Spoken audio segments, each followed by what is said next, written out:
আমার ছোট ছোট ছেলেমেয়েরা, আজকে আমি তোমাদেরকে অঙ্ক করাবো। দেখো, তোমাদের ফেব্রুয়ারি মাসের সিলেবাসে রাইট ইন ওয়ার্ডস 6 থেকে 10 পর্যন্ত আছে। তোমরা দেখে নাও ভালো করে স্পেলিংগুলো। 6 SIX 6, 7 ACVEN 7, 8 EIGHT 8, 9 NINE 9, 10 TEN 10। Right in numbers, এটা তোমরা কিভাবে করবে দেখো। SIX 6 লেখা রয়েছে, তোমরা পাশে নাম্বারে লিখবে 6।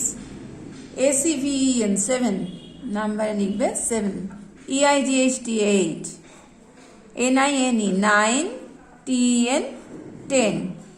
আগের দিন আমি তোমাদেরকে 3-এর নামটা করিয়ে দিয়েছিলাম, কথায় লেখা আর সংখ্যায় লেখা করেছিলাম। 3-এর নামটা দেখে নাও আরেকবার।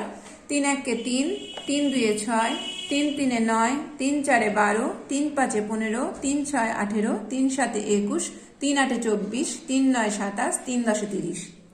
কথায় লেখা ছিল 11 থেকে 15, 1 10 1 11, 1 10 2 12, 1 10 3 13, 1 10 4 14, 1 10 5 15।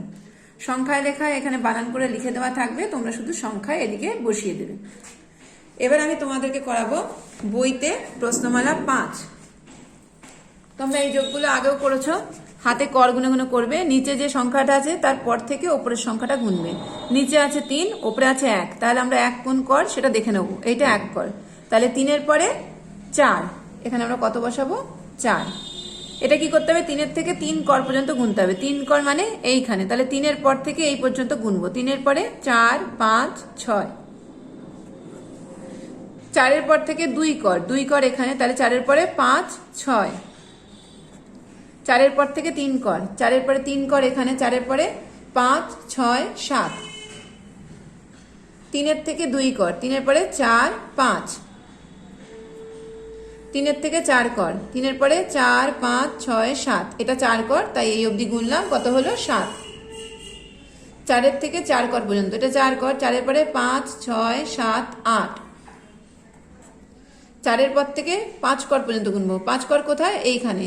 4-এর পরে কত হবে? 5 6 7 8 9, তাহলে 4-এর সঙ্গে 5 যোগ করে কত হলো? 9।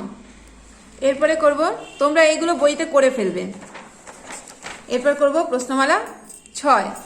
5-এর পর থেকে 2 কর, 2 কর এখানে, 5-এর পরে 6 7, 5-এর পর থেকে 4 কর পর্যন্ত গুনতে হবে। 4 কর এখানে, 5-এর পরে 6 7 8 9, 6-এর পর থেকে 1 কর পর্যন্ত গুনবো। 6-এর পর থেকে 1 কর এখানে, 6-এর পরে 7, 6-এর পর থেকে 3 কর পর্যন্ত গুনতে হবে। 6-এর পরে 3 কর এখানে, 6-এর পরে 7 8 9, 5-এর পর থেকে 3 কর পর্যন্ত গুনবো। 5-এর পরে 6 7 8, 5-এর পর থেকে 5 কর পর্যন্ত গুনবো। 5-এর পরে 6 7 8 9 10, এটা 5 কর, তাই এই পর্যন্ত গুনলাম। 5-এর সঙ্গে 5 যোগ করে কত হলো? 10।